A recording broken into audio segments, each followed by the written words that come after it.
probablement réussir une figure de calisthénie. Tu as peut-être l'impression que tu dois faire que ça pour y arriver.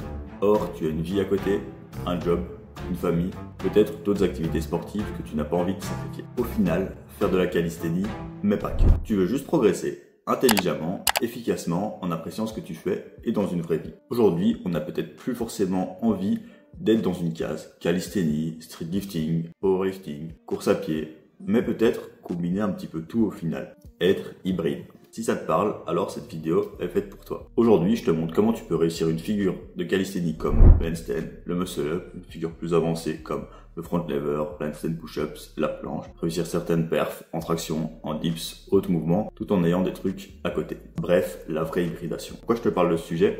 Car moi-même, je pratique la calisthénie, le streetlifting, je cours à côté 1 à 2 fois semaine, pas de manière très intense, mais j'ai déjà pratiqué un peu plus de disciplines variées en même temps que ces objectifs de calisthénie et de force. Et c'est aussi le cas de la plupart de mes coachés qui cherchent à débloquer une figure de calisthénie, à peut-être aussi améliorer leur perf en streetlifting, et en même temps qui pratiquent des sports d'endurance, de la course à pied, des sports de combat, et qui ont une vie à côté, et qui ont certaines responsabilités, parfois plus que moi-même, et qui pratiquent peut-être encore plus assidûment un sport d'endurance, et ça ne leur empêche pas de débloquer une figure en quelques mois de coaching, en s'entraînant parfois que 3 fois semaine, sans trop de matériel, et tout en ayant une vie pro, perso, et souvent d'autres objectifs sportifs, comme je te l'ai dit. Par exemple, Flo qui a débloqué son handstand, un début de muscle-up qui a clairement augmenté ses perfs en traction, qui est capable maintenant de se lester et qui à côté de ça fait des Hyrox, beaucoup de trail, des watts de crossfit et plein d'autres choses. Anthony qui a débloqué son handstand push-up, son muscle-up, un dips à 77,5, tout en faisant des trails et aussi du Hyrox sur le côté. Chloé qui a débloqué son handstand, 27,5 en traction, 37,5 en dips, tout en réalisant son premier 24 km.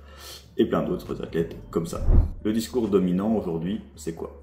Tu veux la planche ou le front lever, suis cette routine ultra spécialisée, entraîne-toi un max tous les jours, sois hyper sec et en 6 mois, t'as ta full planche. Sauf que malheureusement, ce genre de routine, ça ne fonctionne pas pour la majorité.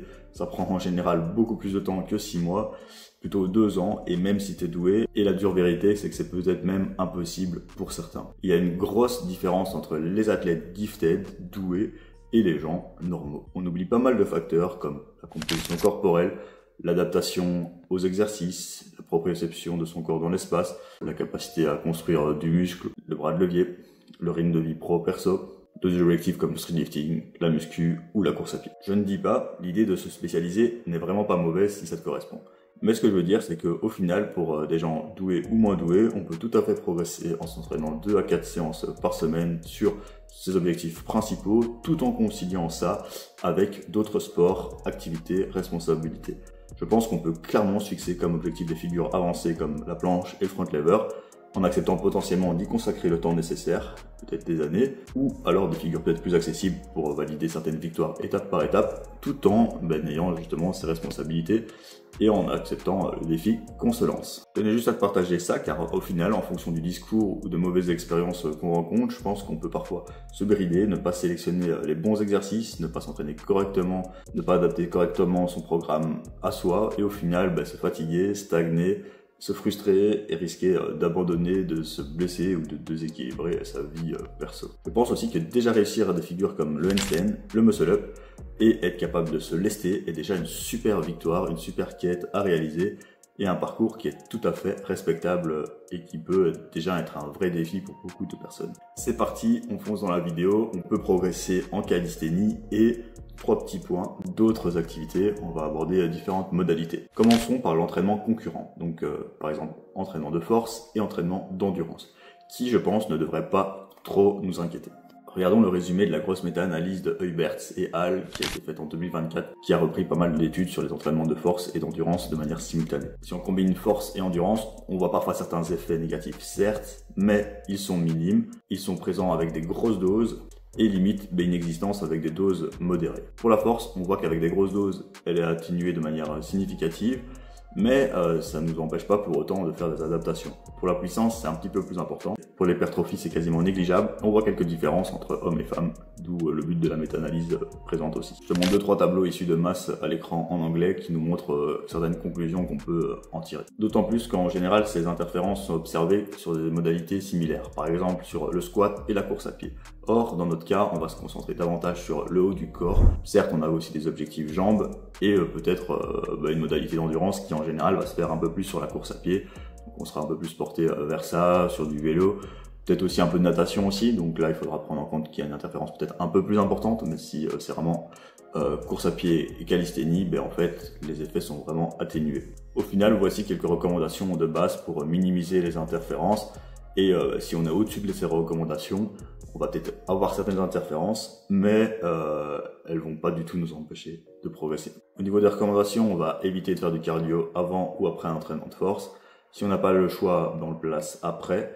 Si possible, on va essayer de séparer les sessions de 8 heures. Par exemple, course à pied au matin, force le soir, ou entraînement de force au matin, course à pied le soir. Et si par exemple on fait calisthénie, boxe ou natation, on va peut-être essayer de faire calisthénie jour 1 et boxe le jour 2 pour laisser un peu plus de temps de récupération. Garder les séances de cardio plus ou moins courtes, 30 à 45 minutes, et peut-être un peu plus modérées. Remplacer les calories qui sont dépensées. Sauf si on utilise le cardio comme perte de poids, mais là les interférences sont peut-être un peu plus grandes. Bon, voilà pour la section calisthénie et endurance. Ensuite, regardons calisthénie et musculation. Tout d'abord, on l'aura compris, on va pas s'entraîner comme un bodybuilder 6 fois semaine en faisant un split, en s'explosant le muscle, en balançant 30 séries sur sa séance sur le même groupe musculaire, ce qui nous empêchera potentiellement de retravailler le même groupe musculaire dans sa semaine et nous empêchera peut-être d'avoir une fréquence plus propice au gain en force sur sa semaine. Dans notre cas, en général, on va faire de la musculation pour nous aider à être plus fort en calisthénie, peut-être aussi comme objectif physique, et donc on va considérer la musculation parce que c'est utile. Et pour cela, on va simplement ajouter quelques séries de renfort à notre entraînement de calisthénie. Par exemple, 2-3 séries par muscle par semaine, voire un peu plus si nécessaire, on peut monter à 6 à 10 séries sans problème. On va essayer de faire ça sur des muscles utiles à nos mouvements, deltoïdes, dos, biceps. Sélectionner des bons exercices de musculation sera parfois plus optimal que sélectionner des progressions un peu sexy de calisthénie, comme la pseudo-planche push-up, comme la front lever pull-up, qui seront cool, on va pas se mentir, qui seront peut-être spécifiques d'une certaine manière à nos objectifs, même si l'angle va varier, mais qui seront parfois moins mesurables, moins overloadables, moins stimulantes, qui auront quelques limites versus les exercices de musculation qui ont des meilleurs parfois stimulus-fatigue ratio, plus mesurables, plus pratique, au final peut-être plus rentable que ces exercices magiques. Mais n'oublions pas de garder la priorité sur les progressions, par exemple statiques sur les mouvements ou autres exercices qu'on a pour objectif. On le sait, plus de masse musculaire égale plus de force sur le long terme, on va pas revenir dessus. Au final, la musculation bien utilisée est un booster pour notre performance en calisthénie. La question ne se pose donc peut-être pas si on doit l'intégrer. Calisthénie et force. En général, quand on pratique la calisthénie, nos objectifs de force seront quand même assez corrélés aux objectifs de calisthénie qu'on a. Donc par exemple, augmenter sa traction, son dips, donc peut-être un peu la pratique du street lifting. Parfois, on aura peut-être des objectifs de power, bench, deadlift et squat en plus aussi. Et donc combiné à la calisthénie, ça peut être pertinent comme outil. Surtout sur les mouvements de street lifting, traction et dips, car les patterns de mouvement seront assez similaires à nos objectifs de ski. Donc, par exemple, flexion d'épaule, extension d'épaule. Donc rajouter quelques exercices de force comme sauvegarde de progression après une figure est assez pertinent. Par exemple, réaliser ces séries de front lever, 4 séries de front lever, suivies de 3 séries de traction lestée. Même chose pour la planche, suivie de développé militaire, de bench press ou de dips. Toutefois, il faudra être vigilant à l'agencement dans la semaine, à la fatigue que ça va induire, à l'intensité totale, à son niveau de performance sur ses mouvements, et peut-être prioriser en fonction de sa faculté à progresser. Pour les jambes, par contre, il faudra peut-être accepter que ça va pas avoir un carry-over important sur les figures, ce qui est clair, mais ça ne nous empêchera pas de progresser. C'est comme si on s'ajoutait par exemple des ankle weight sur nos figures, parce que voilà, la masse va inévitablement être prise à ces endroits-là. Ça risque d'atténuer un peu le risque de progrès, mais à voir si on est prêt à sacrifier quelques progrès pour peut-être un peu plus de fun, d'entraînement des jambes, d'esthétique aussi sur le membre inférieur, et d'être peut-être compétitif aussi en street lifting ou en powerlifting. Quand je te parle de tous ces objectifs et modalités, tu me diras, ça prend du temps, c'est clair. Faire de la calisthénie sur peut-être déjà plusieurs figures prend du temps. Rajouter en plus du street lifting et du renfort prend du temps, et de l'endurance en plus, peut-être encore plus. Mais peut-être pas tant que ça, si on y réfléchit et qu'on est efficace. 3-4 séances de 1 heure, on peut déjà faire le taf sur la partie calisthénie, force, renfort. Et pour l'endurance, peut-être 2 séances de 30 minutes peuvent suffire. Si tu veux et tu peux en faire plus, c'est bien. Et au final, tu n'es même pas obligé, par exemple, de faire du cardio, peut-être limiter un petit peu le renfort ou la force. Après, si tu n'as pas beaucoup de choses à gérer, ou même si tu as beaucoup de choses à gérer, finalement, c'est une question d'organisation, mais que tu kiffes t'entraîner beaucoup, let's go, entraîne-toi beaucoup, ce n'est pas forcément un problème. Parlons de quelques points autour de la calisthénie qui sont liés à celle-ci aussi. Par exemple, l'environnement. Ce qui est bien avec la calisthénie, c'est qu'on peut en faire partout, de chez soi par exemple, avec une paire d'anneaux, un mur, on est parti. Ça nous permet aussi de voyager et de constamment s'entraîner et d'avoir une vie peut-être plus nomade. Maintenant, ça a aussi du bon de s'entraîner dans les mêmes conditions, peut-être avec du monde, avec des poids en plus, comme on a vu plus haut. Et si on veut faire du streetlifting, ça va forcément demander aussi un peu plus d'équipement, donc peut-être aussi un peu plus de temps, d'investissement, de structure, à voir jusqu'où on veut pousser la chose. Mais au final, avec cette option, on a vraiment cette liberté de pratique. Parlons calisthénie et mental aussi. Quand on fait de la calisthénie, on a vite tendance à être peut-être addict, à y consacrer du temps, à vouloir faire les choses bien, à faire attention à son sommeil, à son alimentation, à y accorder beaucoup d'énergie mentale et autres, ce qui est une bonne chose, mais passer un stade, ça peut potentiellement impacter ses relations, son énergie au quotidien, etc. Donc il faut en être vigilant et voir à quel point on peut ou on veut pousser l'optimisation avec cette implication pour que ça fitte dans notre vie, car peut-être que parfois ça n'en vaut pas la peine pour nous. Cette discipline peut nous demander de faire certains choix qui peuvent être vus comme des sacrifices plus ou moins conséquents pour certains, mais peut-être que pour d'autres ça ne sera même pas des sacrifices. Peut-être que tu vas vouloir accepter ou non des concessions comme faire une soirée, boire quelques verres, manger un repas plus copieux, déplacer un entraînement. Au final, rappelons-nous la base pour progresser. Je pense que si on se concentre sur cette base, on peut facilement s'y consacrer et l'accorder à tous ces facteurs dont on a parlé avant. Au final, je pense que si tu respectes les principes de force pour progresser sur un ou plusieurs mouvements, tu ne peux pas te tromper.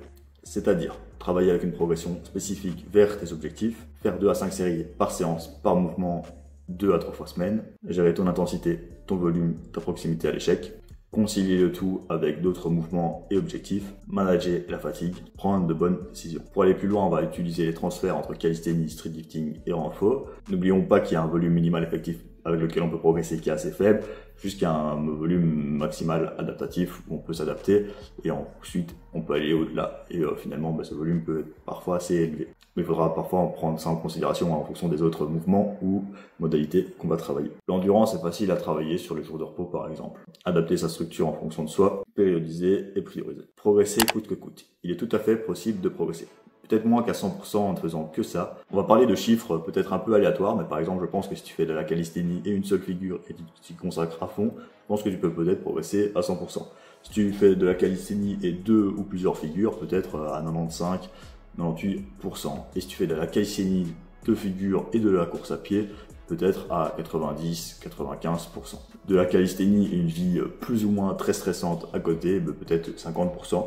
Ou 95%. Donc tu progresses finalement. Forcément, ces chiffres sont peut-être un peu aléatoires, mais je n'ai jamais vu quelqu'un qui faisait les choses correctement et qui ne progressait pas. Même dans des phases moins optimales, avec par exemple des blessures, des nuits courtes, qui sont jeunes parents, peut-être militaires en déplacement, qui partent en vacances.